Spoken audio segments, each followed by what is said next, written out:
लोकसभा चुनाव से पहले योगी सरकार आज अपना रिपोर्ट कार्ड पेश करेगी। इस दौरान योगी सरकार अपने 22 महीनों के कामकाज का ब्यौरा जनता के सामने रखेगी। दोपहर 12 बजे कैबिनेट मंत्री ब्रजेश पाठक सरकार की उपलब्धियों को लेकर प्रेस कॉन्फ्रेंस करेंगे। 2019 के लोकसभा चुनाव से पहले योगी सरकार जनता के हितों से जुड़ी उपलब्धियों को बताने जा रही है। इससे पहले योगी सरकार की ओर से समय समय पर सरकार की रिपोर्ट कार्ड जनता के सामने रखी जा चुकी है। मुख्यमंत्री योगी आदित्यनाथ आज दोपहर अपने सरकारी आवास पर शहीद जवानों के परिजनों को सरकारी नौकरी के नियुक्ति पत्र देंगे और उनका सम्मान भी करेंगे। अमर शहीद सम्मान कार्यक्रम के तहत मुख्यमंत्री 24 शहीद जवानों के परिजनों को नियुक्ति पत्र देंगे। इंटरनेशनल वुमेन डे से पहले योगी सरकार महिलाओं को पिंक बसों में सुरक्षित सफर का तोहफा देने जा रहे हैं। लखनऊ में आज सीएम योगी महिला स्पेशल 25 पिंक बसों को हरी झंडी दिखाएंगे।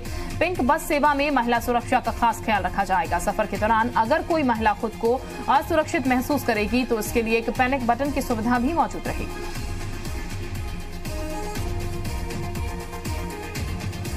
दुनिया के 20 प्रदूषित शहरों में से 15 शहर भारत के ही हैं। वर्ल्ड एयर क्वालिटी की ओर से जारी की गई रिपोर्ट में इसका खुलासा हुआ है। इस खुलासे में गुरुग्राम, गाजियाबाद, फरीदाबाद, नोएडा और भिवाड़ी टॉप 6 प्रदूषित शहरों में शामिल है। रिपोर्ट में राजधानी दिल्ली को 11वें स्थान पर रखते हुए इस बात का दावा किया गया कि राष्ट्रीय राजधानी का क्षेत्र पिछले साल की तुलना में सर्वाधिक प्रदूषित क्षेत्र के रूप में उभरा है। वाराणसी के बीएचयू में बीते हफ्ते उपद्रव करने वाले 12 छात्रों का पोस्टर जारी किया गया। ये पहला मौका है जब बीएचयू प्रशासन की ओर से आरोपी छात्र के पोस्टर विश्वविद्यालय कैंपस में सार्वजनिक स्थानों पर लगाए गए। पोस्टर में जिन 1 दर्जन छात्रों की फोटो है उनके कैंपस में प्रवेश पर प्रतिबंध लगा दिया गया है। साथ ही उनसे हॉस्टल की भी सुविधाएं छीन ली गई हैं। पाकिस्तान में आतंकी कैंपों पर हुए एयर स्ट्राइक का सबूत मांगने वालों को कॉमेडियन राजू श्रीवास्तव ने करारा जवाब दिया। फतेहपुर पहुंचे राजू श्रीवास्तव ने कहा, जो लोग सबूत मांग रहे हैं उन्हें सेना का साथ जाना चाहिए। इसके साथ ही उन्होंने नसीहत दी कि सबूत मांगकर सेना का अपमान नहीं करना चाहिए। फतेहपुर में केंद्रीय मंत्री साध्वी निरंजन ज्योति ने जय हिंद बोलने और एयर स्ट्राइक का सबूत मांगने वाले विपक्षी दलों के नेताओं पर हमला बोला है। साध्वी ने कहा कि जम्मू कश्मीर के पूर्व मुख्यमंत्री महबूबा मुफ्ती की भाषा पाकिस्तान की है या भारत की। वो जितना उल्टा बोलेंगे उतना ही देश की जनता जवानों के साथ खड़ी होगी। एयर स्ट्राइक पर सबूत की मांग करने वाले नेताओं को अयोध्या के बीजेपी सांसद लल्लू सिंह ने देशद्रोही बता दिया है। बीजेपी सांसद लल्लू सिंह ने कहा, सेना पर सवाल उठाने वाले विपक्षी नेता देशद्रोही का काम कर रहे हैं।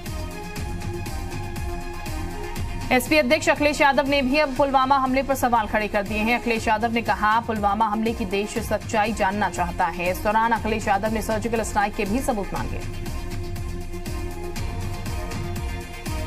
सहारनपुर के देवबंद से गिरफ्तार जैश के आतंकी शहनवाज और आकिब को 10 दिनों की रिमांड के बाद जेल भेज दिया गया, लेकिन एटीएस की पूछताछ में दोनों आतंकियों ने कई हैरान करने वाले खुलासे किए। पूछताछ के दौरान सामने आया कि दोनों ने जैश के लिए नई भर्तियां की हैं। साथ ही जैश के बड़े आतंकियों से इनके संबंध भी सामने आए हैं। श्रीदेवी की बेटी जानवी कपूर अपना बर्थडे से पहले काशी विश्वनाथ के दर्शन के लिए बनारस पहुंची। व्हाइट ड्रेस में दुपट्टा सर पर रखकर वो फैंस से बचना चाहती थी, लेकिन भीड़ ने उन्हें पहचान लिया, जिसके बाद मंदिर के बाहर आकर उन्होंने फैंस के साथ फोटो क्लिक करवाई। भीड़ ने हर हर महादेव के जयकारे से जानवी कपूर का स्वागत किया। कानपुर टावा और अय्या हाईवे पर देश बचाओ ईवीएम हटाओ जैसी मांगों को लेकर प्रदर्शनकारियों ने जाम लगा दिया। संविधान बचाओ संघर्ष समिति की ओर से आयोजित इस आंदोलन की सूचना पर पुलिस और प्रशासन के अधिकारी मौके पर पहुंचे और जाम खुलवाने की कोशिश की गई। इसको लेकर पुलिस और समिति कार्यकर्ताओं के बीच जमकर संघर्ष हुआ। एसपी बीएसपी गठबंधन में शामिल होने के बाद जी मीडिया संवाददाता से एक्सक्लूसिव बातचीत में जयंत चौधरी ने कई बड़ा खुलासे किए हैं। उन्होंने कहा है, महागठबंधन में शामिल होना उनके लिए कोई मजबूरी नहीं थी। इस दौरान उन्होंने बीजेपी सरकार पर भी निशाना साधा। विश्व रिकॉर्ड बनाने वाले प्रयागराज के भव्य कुंभ दिव्य कुंभ का राज्यपाल राम नाईक के साथ सीएम योगी आदित्यनाथ ने औपचारिक समापन किया। इस दौरान भव्य समारोह में कुंभ को दिव्य और भव्य बनाने में मुख्य योगदान निभाने वालों को सीएम योगी ने सम्मानित किया। सीएम योगी ने कहा, प्रयागराज मेले की कोर टीम को 1 माह का वेतन बोनस दिया जाएगा। प्रयागराज कुंभ के समापन के बाद मीडिया से रूबरू हुए सीएम योगी ने अब तक का सबसे सफल और यूपी को लेकर नजरिया बदलने वाला कुंभ बताया। उन्होंने कहा कि पहले लोग जल्दी भारत आना नहीं चाहते थे, लेकिन पीएम मोदी अब प्रवासी भारतीयों से संवाद करते हैं, जिससे उनकी भारत आने की इच्छा होती है। इसी का नतीजा है कि लगभग 3200 प्रवासियों ने कुंभ में इस बार डुबकी लगाई। उन्नाव में जिला योजना समिति की बैठक में हंगामा हुआ और जमकर लात घूंसे चले। इस दौरान समाज कल्याण अधिकारी को भी पीटा गया। ये पूरा हंगामा डीएम, सीडीओ और दूसरे आला अधिकारियों की मौजूदगी में हुआ, जो मीडिया कैमरे में कैद हो गया। बलरामपुर में सैकड़ों किसानों ने गन्ना के बकाया मूल्य समेत तमाम समस्याओं को लेकर चीनी मिल से सदर तहसील तक पैदल मार्च निकाला। समाजवादी पार्टी के नेतृत्व में निकले पैदल मार्च में आक्रोशित किसानों ने जमकर सरकार विरोधी नारे लगाए और सरकार से समस्याओं के निराकरण की मांग की। सीतापुर में प्रधानमंत्री श्रम योगी मानधन योजना के लाभार्थियों को कार्ड बांटे गए हैं। कलेक्ट्रेट सभागार में डीएम ने योजना के लाभार्थियों को कार्ड वितरित कर योजना के बारे में जानकारी दी। योजना के अंतर्गत असंगठित कामगारों के लिए पेंशन की शुरुआत की गई है। बिजनौर में गन्ने के बकाया भुगतान को लेकर किसान लगातार प्रदर्शन कर रहे हैं। इसके बावजूद भी चांदपुर शुगर मिल मालिक और बिजनौर शुगर मिल मालिक पिछले साल का बकाया गन्ने का पेमेंट नहीं कर रहे। इसको लेकर भारतीय किसान यूनियन के किसानों ने चांदपुर तहसील पर प्रदर्शन कर तहसील परिसर में तालेबंदी कर दी और धरने पर बैठ गए। प्रधानमंत्री श्रम योगी मानधन योजना की शुरुआत बस्ती जनपद में भी हो गई है। बीजेपी सांसद हरीश द्विवेदी ने योजना का शुभारंभ किया। सांसद ने कहा कि 60 साल बाद असंगठित क्षेत्र के मजदूरों को 3,000 रुपए महीना पेंशन मिलेगी। बस्ती जिले में अभी तक 282 लोगों का रजिस्ट्रेशन हुआ है। कौशाम्बी में प्रधानमंत्री श्रम योगी मानधन योजना की औपचारिक शुरुआत कर दी गई है। बीजेपी के मंजनपुर विधायक लाल बहादुर ने 100 असंगठित कामगार मजदूरों को योजना से जुड़े कार्ड वितरित किए। योजना के कार्ड पाकर महिला और पुरुष मजदूर काफी उत्साहित दिखाई पड़े। कौशाम्बी में इस योजना के तहत तकरीबन 3 लाख असंगठित क्षेत्र के मजदूरों को फायदा देने का खाका तैयार किया गया है।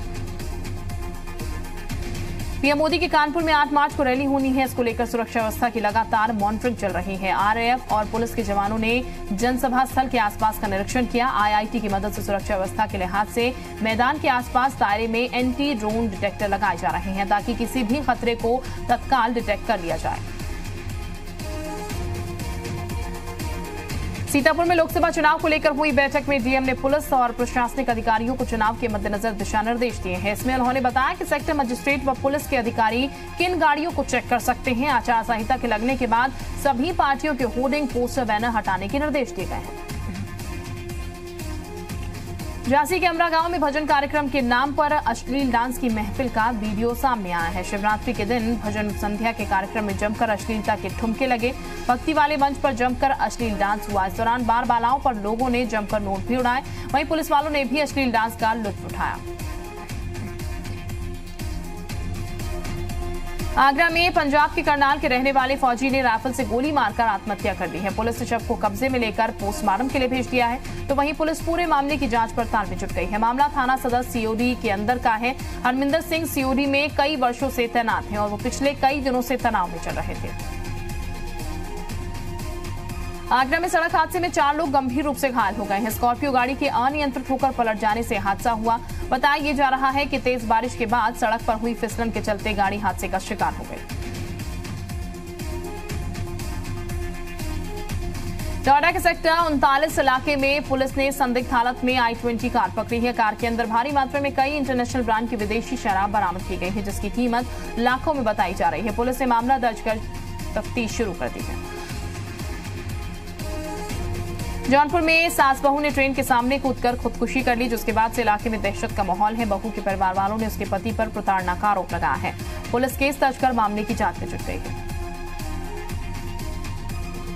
शाहजहांपुर में वकीलों ने रजिस्ट्री कार्यालय को शिफ्ट कराने की मांग को लेकर जमकर हंगामा काटा और हाईवे जाम कर दिया। वकीलों के रोड पर जाम लगने से वाहनों की लंबी लंबी लाइनें लग गई। मामला पुवैया तहसील का है, जहां रजिस्ट्री कार्यालय को तहसील के नए भवन में शिफ्ट कर दिया गया था, लेकिन वकीलों की मांग थी कि रजिस्ट्री कार्यालय को वापस शिफ्ट किया जाए।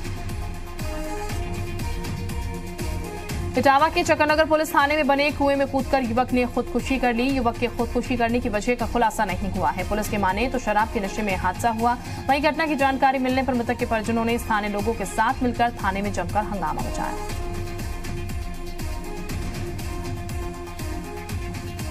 शाहजहांपुर में भूमाफिया जिला प्रशासन पर भारी पड़ रहे हैं। यहां जिला प्रशासन की मिलीभगत से वक्त की एक बड़ी संपत्ति पर खुलेआम कब्जा करने का आरोप है। कब्जा करवाने वालों में एक बड़े नेता का नाम भी सामने आया है। फिलहाल अल्पसंख्यक विभाग से ने इसे अवैध करार दिया है और जल्द ही कार्रवाई की बात की जा रही है। मामला थाना सदर बाजार क्षेत्र के बडूजई प्रथम इलाके का है, जहां मल्हार सिनेमा की इमारत को किराया जा रहा है, जो कि वक्फ की संपत्ति 65 अल्पसंख्यक विभाग में दर्ज है। इस लिहाज से वक्फ की संपत्ति की ना ही खरीद की जा सकती है और ना ही उसको बेचा जा सकता है। इस संपत्ति के उत्तराधिकारी का दावा कर रही महिला ने जिला प्रशासन से शिकायत की है।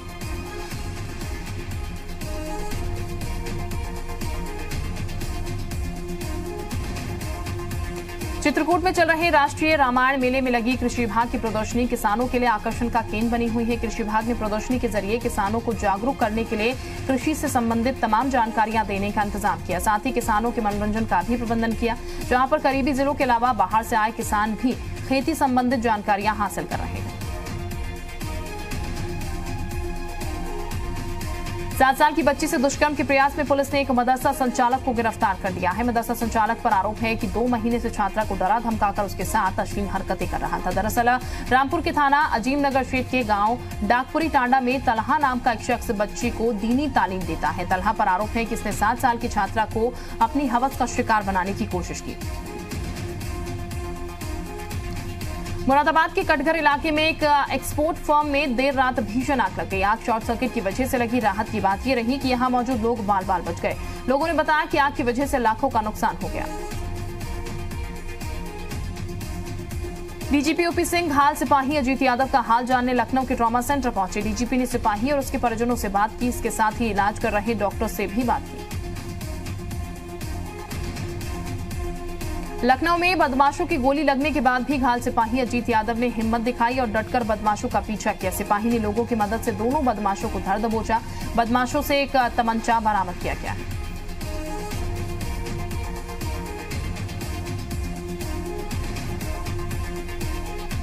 हरदोई में Shri Krishna memorial public school के बच्चे बस को धक्का लगाते दिखे, जिसमें पूरी तरह से एआरटीओ की लापरवाही दिखी, जिसकी वजह से खटारा बसों में स्कूली बच्चों में ढोया जाता है।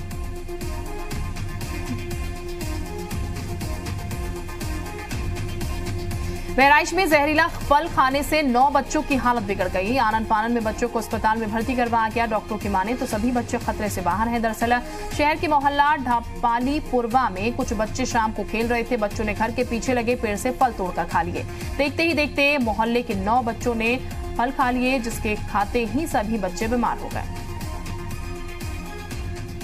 शाहजहांपुर में एक दबंग व्यक्ति पर बुजुर्ग को गोली मारने का आरोप लगा है। बुजुर्ग को गंभीर हालत में जिला अस्पताल में भर्ती करवाया गया, जहां उसकी हालत नाजुक बनी है। घटना निगोही इलाके की है, जहां 70 साल के बुजुर्ग जोगराज के पड़ोस गांव के रहने वाले शियाराम नाम के शख्स से कहासुनी हो गई, जिसके बाद शियाराम ने बुजुर्ग को गोली मार दी। घटना के पीछे पुरानी रंजिश बताई जा रही है। वाराणसी पहुंचे सीएम योगी ने कहा है कि आज का नया भारत है, जो दुश्मन से आंख मिलाकर बात करना जानता है। उन्होंने कहा कि पीएम मोदी के नेतृत्व में हर मोर्चे पर देश आगे बढ़ रहा है। सीएम योगी प्रधानमंत्री नरेंद्र मोदी के 8 मार्च के प्रस्तावित वाराणसी दौरे की तैयारियों का जायजा लेने यहां पहुंचे थे, जहां पर उन्होंने अधिकारियों और पदाधिकारियों के साथ बैठक की। एयर स्ट्राइक का सबूत मांगने वालों पर पीएम मोदी के तेवर तल्ख हो गए हैं। मध्य प्रदेश के धार में पीएम ने कहा एयर स्ट्राइक पाक में हुई, लेकिन इसका सदमा भारत में बैठे कुछ लोगों को लगा। पीएम ने कहा कि भारत में मिलावट करने वाले अब अंतर्राष्ट्रीय महामिलावट पर रहे हैं और आजकल पाकिस्तान के पोस्टर बॉय बन गए हैं। इन सबसे सेना का मनोबल गिर रहा है।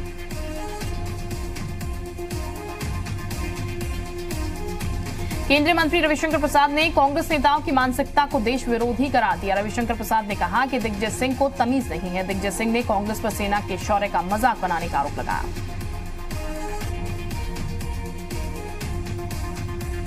कांग्रेस नेता दिग्विजय सिंह ने सरकार पर निशाना साधते हुए ट्विटर पर वार किया। ट्वीट के जरिए उन्होंने लिखा, प्रधानमंत्री जी, आपकी सरकार के कुछ मंत्री कहते हैं 300 आतंकवादी मारे गए, भाजपा अध्यक्ष कहते हैं 250, योगी आदित्यनाथ कहते हैं 400 मारे गए और आपके मंत्री एएस आहलूवालिया कहते हैं कि एक भी नहीं मारा। आप इस पर मौन हैं। देश जानना चाहता है कि इनमें झूठ कौन बोल रहा है। दिग्विजय सिंह ने दूसरे ट्वीट में लिखा है, किंतु पुलवामा दुर्घटना के बाद हमारी वायुसेना द्वारा की गई एयर स्ट्राइक के बाद कुछ विदेशी मीडिया में संदेह पैदा किया जा रहा है, जिससे हमारी भारत सरकार की विश्वसनीयता पर प्रश्न चिन्ह लग रहा है। दिग्विजय सिंह के ट्वीट पर विदेश राज्य मंत्री वीके सिंह ने दिग्विजय सिंह से पूछा, क्या राजीव गांधी की हत्या दुर्घटना थी, आतंकी हमला? वहीं केंद्रीय मंत्री प्रकाश जावड़ेकर ने भी दिग्विजय सिंह पर पलटवार किया है। बीएसपी अध्यक्ष मायावती ने फिर से एयर स्ट्राइक को लेकर पीएम मोदी पर हमला बोला। बीजेपी अध्यक्ष अमित शाह डंका पीट रहे हैं कि वायुसेना के हमले में 250 आतंकी मारे गए, जबकि क्रेडिट लेने के लिए हमेशा आतंक के गुरु पीएम श्री मोदी पूरी तरीके से चुप्पी साधे हुए हैं।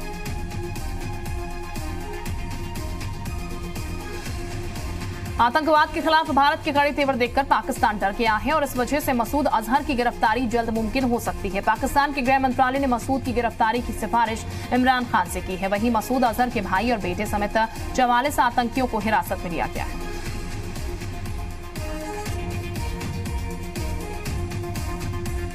सीमा पार से आतंकी हमले की नई साजिश का खुलासा हुआ है। नौसेना प्रमुख एडमिरल सुनील लांबा ने कहा है कि पाकिस्तानी आतंकी समुद्र के रास्ते हमला कर सकते हैं। खबर है कि जैश के आतंकी सोमनाथ मंदिर और श्रीनगर में विधानसभा को निशाना बना सकते हैं। इंटेलिजेंस की रिपोर्ट है कि बड़ी वारदात के लिए आतंकियों को प्रशिक्षण दिया जा रहा है।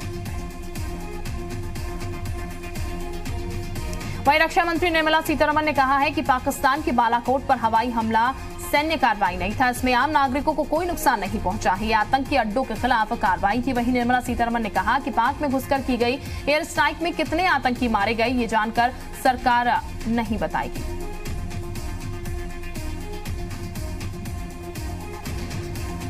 पाकिस्तान नापाक हरकतों से बाज नहीं आ रहा है। पाकिस्तान ने मंगलवार देर रात एक बार फिर सुंदरबनी सेक्टर में सीजफायर का उल्लंघन किया। भारतीय सैनिकों ने पाकिस्तानी गोलीबारी का ताबड़तोड़ जवाब दिया। मंगलवार को ये तीसरी बार था जब पाक ने सीजफायर का उल्लंघन किया। इससे पहले मंगलवार शाम को भी जम्मू कश्मीर के पुंछ जिले के कृष्णा घाटी सेक्टर में पाकिस्तानी सैनिकों ने गोलीबारी की और मोर्टार दागे। भारत ने अमेरिका को सौंपे पाकिस्तान की तरफ से इस्तेमाल किए गए F-16 लड़ाकू विमान के सबूत, सूत्रों के हवाले से खबर।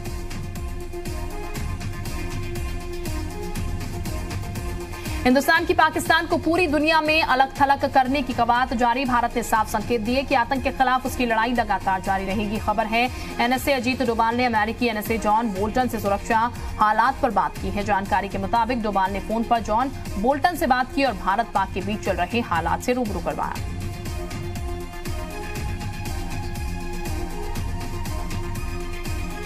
दोनों देशों के बीच पाकिस्तान की ओर से F-16 के इस्तेमाल के सबूतों पर चर्चा। अमेरिका ने कहा आतंकवाद के खिलाफ कार्रवाई करे पाकिस्तान।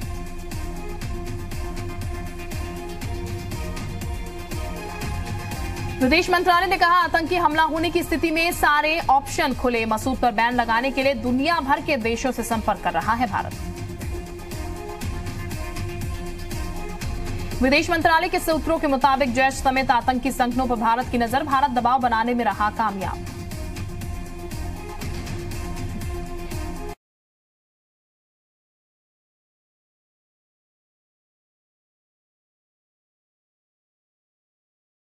वनडे करियर का 40वां शतक।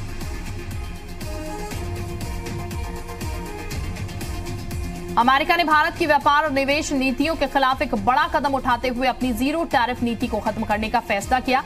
अमेरिका के राष्ट्रपति डोनाल्ड ट्रंप के निर्देश पर अमेरिका ने जनरलाइज सिस्टम ऑफ प्रेफरेंसेस के तहत भारत और टर्की को कर मुक्त विकासशील देशों के दर्ज से बाहर करने की तैयारी की है।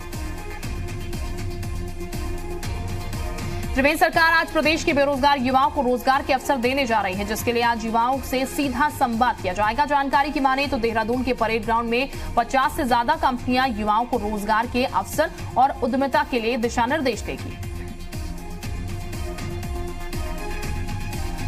युवा उत्तराखंड कार्यक्रम में प्रदेश भर के 10,000 युवा शिरकत करेंगे, जिन्हें स्वरोजगार के बारे में जानकारी दी जाएगी। मुख्यमंत्री त्रिवेंद्र सिंह रावत के साथ प्रदेश के कई मंत्री भी इस कार्यक्रम में मौजूद रहेंगे।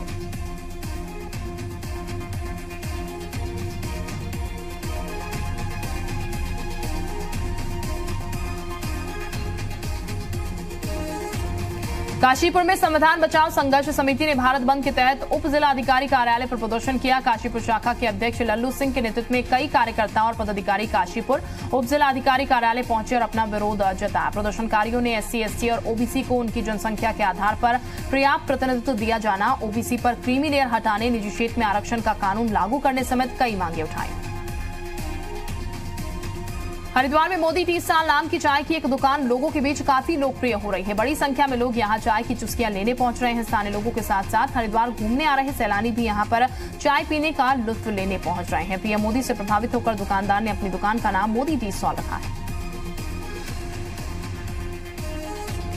हल्द्वानी में कांग्रेस पर्यवेक्षक दिनेश अग्रवाल ने स्वराज आश्रम में कार्यकर्ताओं से रायशुमारी की। इस दौरान नेता प्रतिपक्ष इंदिरा हृदयेश, महिला कांग्रेस की प्रदेश अध्यक्ष सरिता आर्य, नगर निगम हल्द्वानी के सभासद समेत अनेक कार्यक्रम में मौजूद रहे। दिनेश अग्रवाल ने कहा कि टिकट को लेकर कार्यकर्ताओं से राय ली जा रही है।